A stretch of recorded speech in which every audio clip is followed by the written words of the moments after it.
বিসমিল্লাহির রহমানির রহিম। সুপ্রিয় মেডিকেল টেকনোলজিস্ট ভাই বোনেরা, সবাইকে স্বাগত জানাচ্ছি আইকন সায়েন্টিস্ট প্রিপারেটরি সেন্টার বাংলাদেশের পক্ষ থেকে সাদর সম্ভাষণ। যারা বাংলাদেশে মেডিকেল টেকনোলজিতে কোর্স সম্পূর্ণ করার পর ক্যারিয়ার গঠন করা নিয়ে দুশ্চিন্তায় ভুগছেন, তাদের জন্য আমাদের আয়োজন।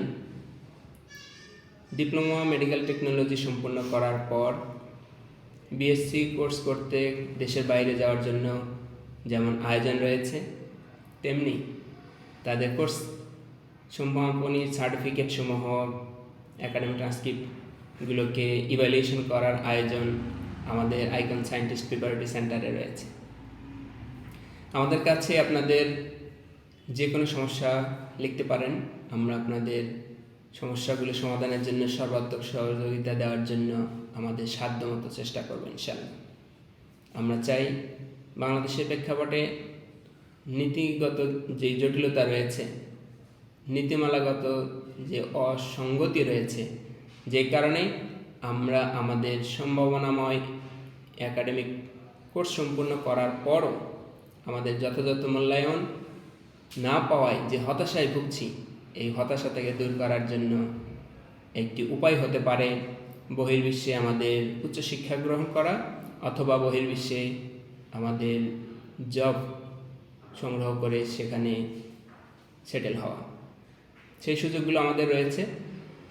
এই সুযোগগুলো আমরা কিভাবে পেতে পারি, আমরা কিভাবে নিজেদেরকে প্রস্তুত করতে পারি, সেই জন্যই আমাদের আয়োজন icon medical scientist preparatory centre Bangladesh সার্বক্ষণিক আপনাদের পাশে আছে।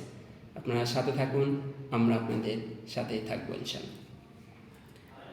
যারা জব লাইসেন্স অর্থাৎ প্র্যাকটিস রেজিস্ট্রেশন করার জন্য পড়াশোনা করতে চাচ্ছেন, কিন্তু কোচিং ফি, উচ্চমূল্যের কোচিং ফি দিতে হচ্ছে, অথবা অনেকেই সাহস করছেন না, আসলে কি আমরা পারবো, আমাদের পক্ষে কি করা সম্ভব?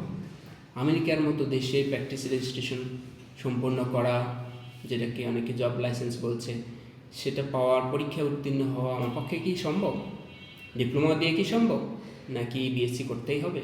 বিএসসি করে কি সম্ভব? আমরা কি পারবো? হ্যাঁ, আপনারা পারবেন। ইতিমধ্যে বাংলাদেশে যে সকল সাহসী মেডিকেল টেকনোলজিস্টগণ ডিপ্লোমা দিয়ে যেমন মেডিকেল ল্যাবরেটরি টেকনিশিয়ান পদের জন্য জব রেজিস্ট্রেশন সম্পন্ন করেছেন, আবার মেডিকেল ল্যাবরেটরি সায়েন্টিস্ট হিসাবে গ্র্যাজুয়েট সম্পূর্ণ করা যারা BSc medical laboratory technology course সম্পূর্ণ করেও মেডিকেল ল্যাবরেটরি সায়েন্টিস্ট হিসাবে রেজিস্ট্রেশন সম্পন্ন করেছে। এছাড়া আমেরিকা ছাড়াও বিভিন্ন দেশে, আমাদের সৌদি আরব সহ কাতার, দুবাই বা মিডল ইস্টের বিভিন্ন দেশে প্র্যাকটিস রেজিস্ট্রেশনগুলো সম্পন্ন করে বিভিন্ন দেশে তারা জব করছেন এবং দেশের বৈদেশিক মুদ্রা অর্জনের একটা বড় খাতে পরিণত হয়েছে। সুতরাং যাদের সাহস আছে তাদের জন্য আমাদের সহযোগিতা দ্বার আমরা খুলেছি। আমরা বর্তমানে মহাখালীতে মেডিকেল ল্যাবরেটরি সায়েন্টিস্ট তৈরির প্রস্তুতি গ্রহণ করার জন্য অফলাইন কোচিং সেন্টার উদ্বোধন করেছি এবং সেখানে আপনারা সরাসরি অফিসে এসে কথা বলতে পারবেন এবং আপনাদের প্রস্তুতি, আপনাদের ঘাটতি এবং বাড়তি সম্ভাবনা নিয়ে কথা বলতে পারবেন। আপনাদেরকে সাদর সম্ভাষণ জানিয়ে আমরা একটি নতুন কার্যক্রম নিয়ে আপনাদেরকে অবহিত করছি। আমাদের আইকন টিভির পক্ষ থেকে আমরা আমাদের এই এক্সাম প্রিপারেশনের ভিডিও আমরা দিব এবং সেখানে আপনারা ক্লাস করে, অনলাইনে ক্লাস করেও বিনা খরচে আইকন টিভির সাথে থেকে আপনারা এই কোর্সের প্রস্তুতি গ্রহণ করতে পারেন। আমাদের মৌলিক পড়াশোনা, আমরা যে কোর্স সম্পন্ন করি, এই কোর্স শেষ করার পর রেজিস্ট্রেশন পাওয়ার জন্য বাড়তি কী প্রস্তুতি নেওয়ার প্রয়োজন হয় বা সেখানের জন্য আলাদা করে কী ধরনের পড়াশোনা করার প্রয়োজন হয়, সেই বিষয়গুলি থাকছে আমাদের এই আয়োজনে। অধ্যায়, চ্যাপ্টার যথারীতি একই থাকে, তাহলে ভিন্নতা কোথায়? আমরা তো পড়াশোনা করেই পাশ করি, তাহলে বাড়তি কী প্রস্তুতির প্রয়োজন? সেই জায়গাগুলি আমরা দেখাবো। আমরা আশা করি আমাদের এই সেশনগুলো আপনারা নিয়মিত অংশগ্রহণ করলে প্রত্যেকটা সাবজেক্ট ওয়াইজ আমাদের ভিডিওগুলো থাকবে, আপনারা আপনাদের সুবিধা মতো সময়ে আইকন টিভির সাথে থেকে কোর্সগুলো সম্পন্ন করতে পারবেন। সবাইকে ধন্যবাদ। আমরা আজকে আপনাদের জানাতে চাই মৌলিক কিছু পার্থক্য নিয়ে। যেমন ধরুন, যেই সাবজেক্টগুলো আমাদের বিশেষ করে ফোকাস করার প্রয়োজন হয়, যেমন ব্লাড ট্রান্সফিউশন মেডিসিনের এই অংশটা আমাদের একটা বড় অংশ জুড়ে প্রশ্ন থাকে। তো সেই হিসাবে এখানে আমাদের একটা ভালো প্রস্তুতির প্রয়োজন হয়, কিন্তু আমাদের একাডেমিক কোর্স কারিকুলামে যতটুকু রয়েছে সিলেবাসে সেই অংশটা আমরা অনেক ক্ষেত্রেই সম্পন্ন করি না, যে কারণে আমাদের একটা বড় অংশ ঘাটতি থেকে যায়। এই ঘাটতিগুলোও আমরা এই কোর্সগুলোতে সম্পন্ন করে দেব।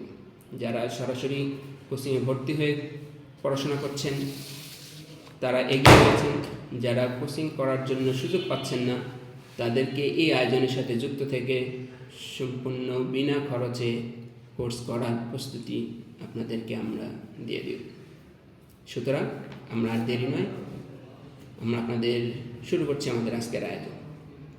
শুরুতেই আমরা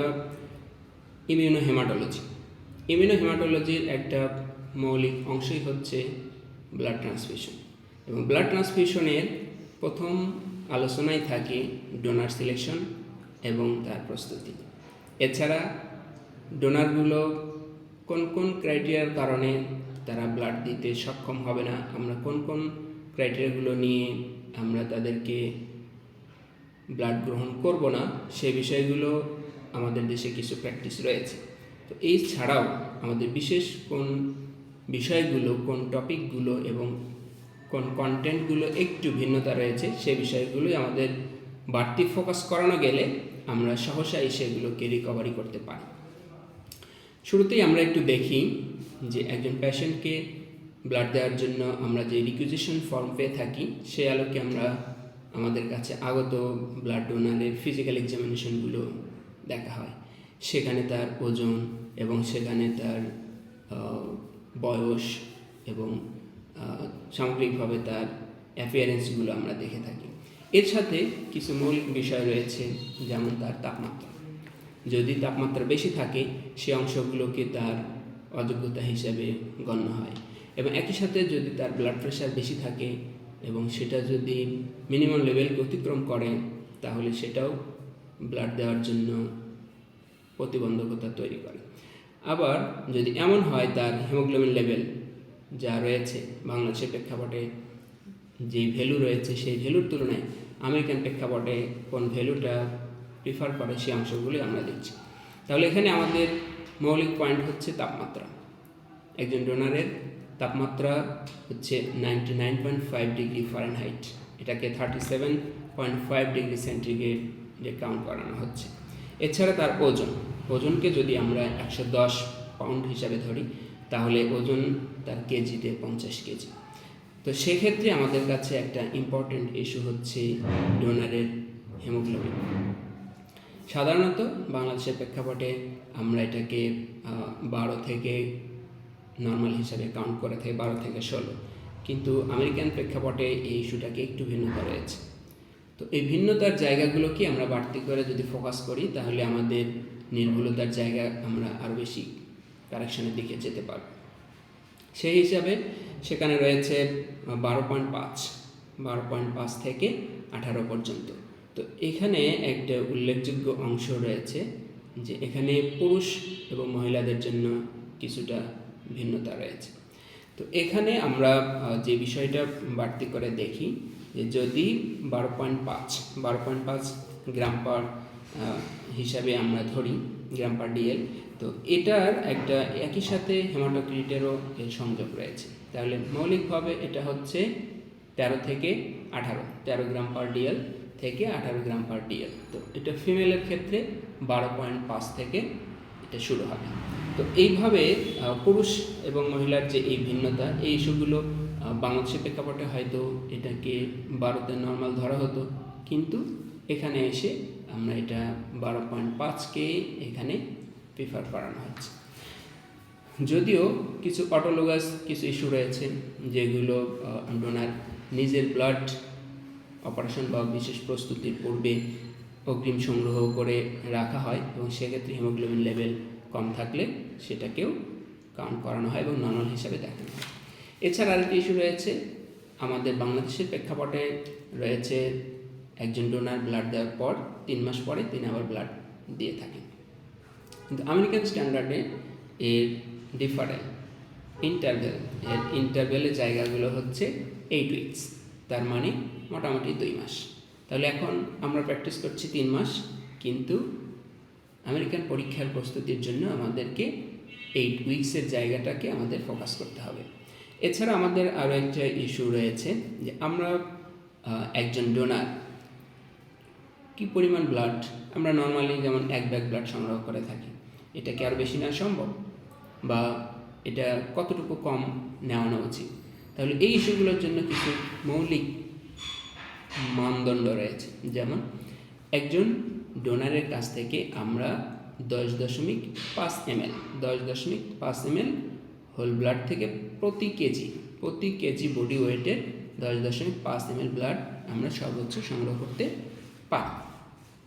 তো এছাড়া এর সাথে আমাদের কিছু মেডিকেশনের ইস্যু রয়েছে, পেশেন্ট হিস্ট্রির সাথে এই ইস্যুগুলো আমাদের জরুরি। অনেক ক্ষেত্রেই এই অপশনগুলোকে গুরুত্ব দেওয়া হয় না, যেমন যখনই কোনো পেশেন্ট অ্যাসপিরিন গ্রহণ করে, তাদের কার্ডিওভাস্কুলার ডিজিজের কারণে অ্যাসপিরিন যদি গ্রহণ করে, তাহলে তাকে অবশ্যই অ্যাসপিরিন গ্রহণ করা বন্ধ করতে হবে। যদি বন্ধ করা সম্ভব না হয়, তাহলে এই পেশেন্টের কাছ থেকে আমরা ব্লাড গ্রহণ করব না। এছাড়া আমাদের আর কী মৌলিক বিষয় রয়েছে, যে আমরা যখনই একজন ব্লাড ডোনারের সাথে আমরা কথা বলছি, এমন হতে পারে সে হেঁটে এসছে, জার্নি করে আসছে, এই অবস্থায় তার পালস রেট বাড়তে পারে, অথবা কোনো কারণে তার তাপমাত্রা বাড়তে পারে। এই অবস্থায় তাকে একটু রেস্ট দেওয়া, রিল্যাক্স হওয়ার সুযোগ করে দেওয়া, একটু ওয়েটিংয়ে রাখা, রিফ্রেশমেন্টের সুযোগ করে দেওয়া। এতে যদি তার পালস রেট নর্মালি আসে এবং কোনো প্যাথোলজিক্যাল হিস্ট্রি ছাড়া যদি কোনো অ্যাবনর্মালিটি দেখা দেয়, তাহলে তাকে আশ্বস্ত করার মধ্য দিয়ে এটা হয়তো রিকভারি করা সম্ভব। কিন্তু যদি সেটা রিকভারি না হয়, তাহলে এই অংশটাকে অবশ্যই বাতিল হিসাবে গণ্য হবে। এছাড়া একজন ডোনার আসছে, সে সম্পূর্ণ সুস্থ ছিল, কিন্তু কোনো কারণে আসার পর ডোনার যদি বমি করা শুরু করে, অথবা তার এরকম কোনো অ্যাবনর্মালিটি দেখা দেয়, তাহলে অবশ্যই সেদিনের ব্লাড কালেকশন অথবা তার ব্লাড ডোনেশন বন্ধ রাখতে হবে। তো এইভাবে আমরা এই বিষয়গুলোর সাথে যেমন আমরা পরিচিত হচ্ছি, এর পাশাপাশি আমাদের বয়স একটি গুরুত্বপূর্ণ। বাংলাদেশের প্রেক্ষাপটে যেমন আমরা 18 বছরকে কাউন্ট করছি, কিন্তু আমেরিকান স্ট্যান্ডার্ডে 16 বছর পর্যন্ত তার ব্লাড ডোনেশনের সুযোগ থাকে। তার মানে 16 বা তার 16-র বেশি বয়স তার ব্লাড ডোনেশনের জন্য সে উপযুক্ত হতে পারে। আবার আমরা যেমন এটাকে যেই বাংলাদেশের স্ট্যান্ডার্ডে যে বয়স এজ লিমিট পর্যন্ত আমরা দেখছি, কিন্তু আমেরিকান স্ট্যান্ডার্ডে এর বয়স আরও বেশি হলেও, আরও 10 বছর বেশি হলেও সেটা কাউন্টেবল হতে পারে। কিন্তু হিমোগ্লোবিন লেভেল যদি তার নর্মাল থাকে এবং তার ফিজিক্যাল অ্যাপিয়ারেন্স ফাংশন করার মতো পূর্ণ স্বতঃস্ফূর্তভাবে সে সক্রিয় থাকে, তাহলে বয়স বেশি হলেও সেটা কাউন্ট করা যেতে পারে। তার মানে বয়স যদি 58 থেকে 59 হয়, আবার এদিক থেকে হিমোগ্লোবিন লেভেল কম থাকে, তাহলে এটা যেমন একটা অ্যাবনর্মালিটি তৈরি করছে, তেমনি বয়স যদি 59 হয় কিন্তু হিমোগ্লোবিন লেভেল যদি নর্মাল থাকে, তাহলেও সে ব্লাড দেওয়ার উপযুক্ত হতে পারে। তো এই সব বিষয়গুলো মিলেই আমরা দেখি যে পালস রেট একটা গুরুত্বপূর্ণ অংশ। সেখানে মিনিমাম পালস রেট 50 এবং সর্বোচ্চ পালস রেট 100 পর্যন্ত থাকলে এটা তার রেঞ্জের মধ্যে হিসেবে গণ্য করা যেতে পারে। তো সামগ্রিকভাবে এই যে একটু ভিন্ন ভিন্ন কিছু ডিফারেন্স, এই ডিফারেন্সগুলোকে যদি আমরা ফোকাস করে করে আগে যেতে পারি, তাহলে আমরা আমাদের ASCP American society for clinical প্যাথোলজির এই রেজিস্ট্রেশন প্রাপ্তির প্রস্তুতিগুলো আমরা নিতে পারি।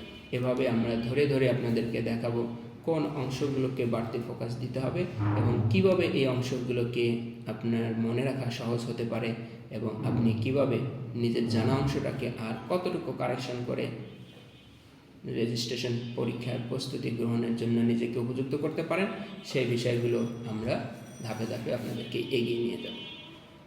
আপনাদেরকে অনেক অনেক ধন্যবাদ।